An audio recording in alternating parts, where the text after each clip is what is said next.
na mas magandang bayan, mas maayos na Pilipinas kung ano yung pinagdaanan natin noon.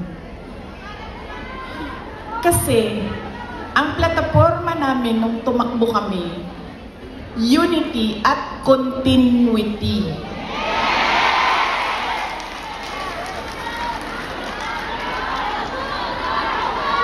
Nabuto lagi.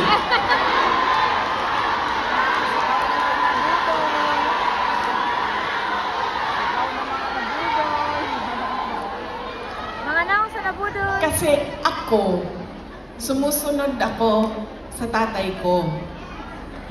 Ibig sabihin, sa trabaho ba? Hindi ako sumusunod sa tatay ko sa personal.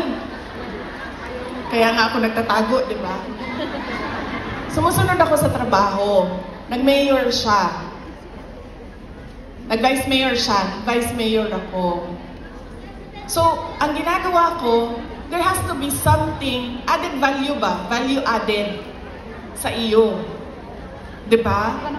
Kasi, paano ba naman na binoto namin ito si Rodrigo, pero binoto ka namin, wala namang value added. Wala namang dagdag na kahalagahan sa iyo. Diba? So, sumusunod ako sa tatay ko. Nag-vice mayor siya, nag-vice mayor ako. Nag-mayor siya, nag-mayor ako. Noong, sandali lang ma'am, mamaya may ang president. Sandali lang. So, nung mayor ako, ano ba yung target ko as mayor? Diba? Kasi kailangan may value added sa iyo. So sabi ko, okay, ganito na ang nagawa ng administration ni President Duterte. Saan pa ba natin dadalhin ang Davao City? So may target kami. Nung umalis ako sa Davao City as mayor, number 4 most competitive city na ang Davao City.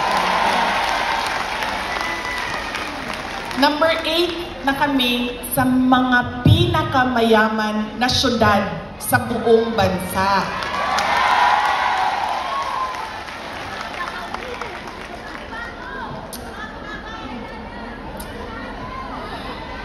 Insurgency-free na ang Davao City. Alam nyo, buong term ni PRD, hindi niya natapos talaga yung problema ng Pakibato.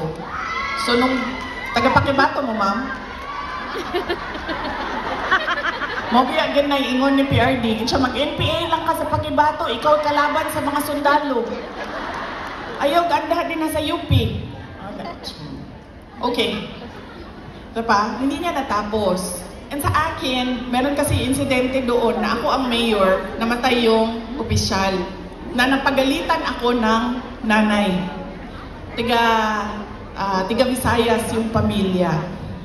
Kausap ko siya sa phone, sabi ko, ma'am, pasensya na, namatay yung anak ko, ganyan. Napagalitan niya ako. So sinabi ko, sige, tapusin natin yan. So tinapos namin. In 3 years? O 4 years? In 4 years, tinapos namin yung problema sa Pakibato. There has to be something new and something better in you. Akala ko kasi ganyan. Dito ko lang naintindihan na hindi pala lahat ng tao pareho ko mag-isip. Yun yung naging problema. So yun yung kailangan ko ihingi ng pasensya sa inyong lahat. Dahil sabi nga ni Pastor Kibuloy, dapat lang siguro mangyari ang mga nangyayari para makita natin.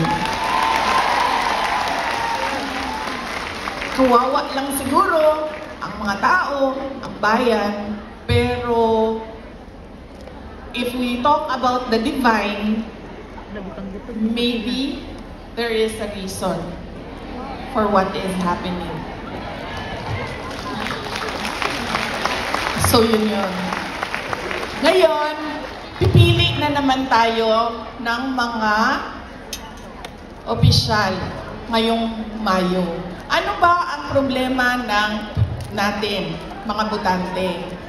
Ang problema sa atin, ang pinipili natin ay paulit-ulit ba? Pabalik-balik lang.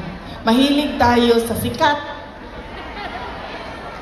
Mahilig tayo sa magaling kumanta, sumayaw dito sa stage. Mahilig tayo sa nagpapa-amuse, nagpapatawa sa atin. At mahilig tayo sa hindi natin tingnan kung ano ba yung karakter, totoong karakter ng tao sa likod ng mukha niya sa TV. Ganyan tayo ang ugali ng mga Pilipinong botante. Kaya siguro dapat sa darating na halalan, pag-isipan na natin ang ating iboboto. Sabi ko nga sa inyo, nadala na ako, na-scam na ako, nabudol na ako. Hindi ako mag-endorso ng kandidato. Kasi baka pagkatapos ng eleksyon, sasabihin nyo na naman, na-scam ba yung Inday Sara dahil sa iyo? Ang gagawin ko para sa inyo, sasabihin ko, ano ba ang kailangan nating gawin as voter? Ano? Una, huwag nating ibenta ang boto natin. Diba? Ngayon, legitimate na ang vote buying. Nakatago siya sa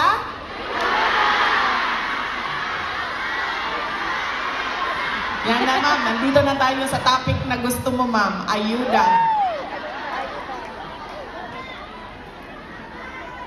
Ganun na ang mga politiko ngayon. Bibigyan ko kayo ng example ng experience ko sa mga pagbibigay ng ayuda o vote buying. Noong barangay election na nakaraan, bago lang, tinanong ko yung isang kaibigan ko, ano bang ginagawa mo na suporta sa barangay candidates? Tapos sabi niya, ang ginagawa ko, humihingi ako ng tupad at AIX at binibigay ko sa mga barangay captain para ibigay nila sa supporters nila. So sabi ko sa kanya, okay, hindi ko magawa na ganyan yung suporta na ibigay ko sa mga local barangay candidates. Pero totoo yan. Hindi man pinag-uusapan, pero totoo yan na nangyayari. Nakikita nyo yan. Nakikita nyo yan doon sa mga probinsya ninyo. Kaya ang una, huwag natin ibenta ang boto. Pangalawa, pag tumingin tayo ng kandidato, tingnan natin kung ano yung promises na ginawa niya o sinabi niya noon. Tapos, tingnan natin, binigay ba niya yung kanyang promise? Saan? Kung saan sa Tagalog ng promise? Paasa. Pangako sa'yo? Pangako. Binigay ba niya ang pangako niya sa'yo? O iniwanan ka lang niya sa ere? At sumama sa iba?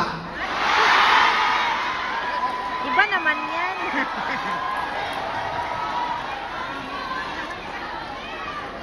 Ganyan.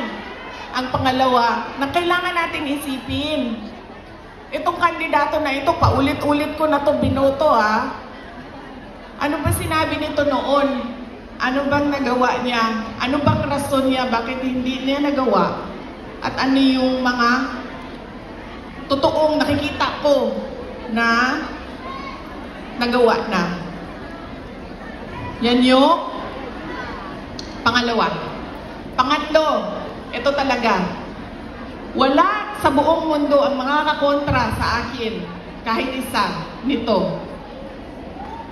Dahil ako ay produkto din ng political dynasty.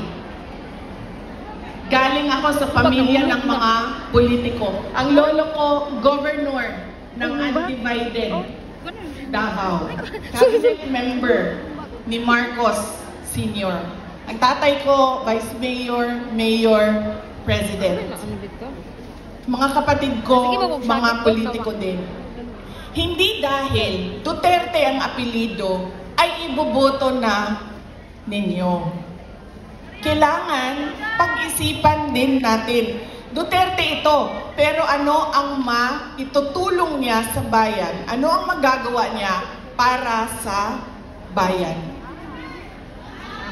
Kaya hindi pwede na pabalik-balik lang na apelido ang binoboto natin. Kailangan yung anak, yung apo, yung asawa, kapag tumayo sa harap ninyo, ay meron siyang sinasabi.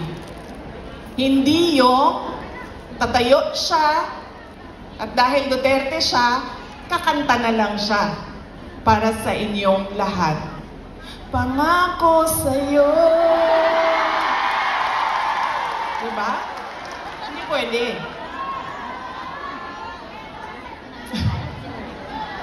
Ma'am, ganyan talaga yan, ma'am. Sa tingin ko naman kasi talaga totoo, walang forever.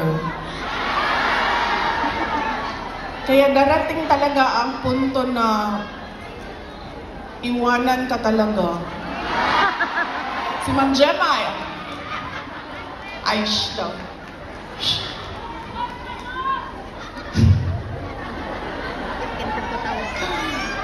Diba? Hindi pwede yan. Hindi na pwede. Kasi yan yung ganun tayo dati. Oo. Ito.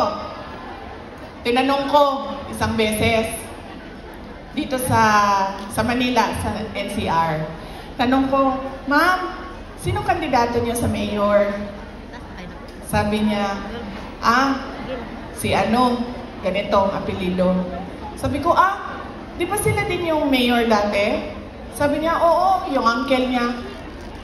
Sabi ko, so bakit yan pa rin ang pipiliin ninyo? Sabi niya, nasubukan na kasi. So, syempre ako, hindi na lang ako nagsalita. Pero nakita ninyo yung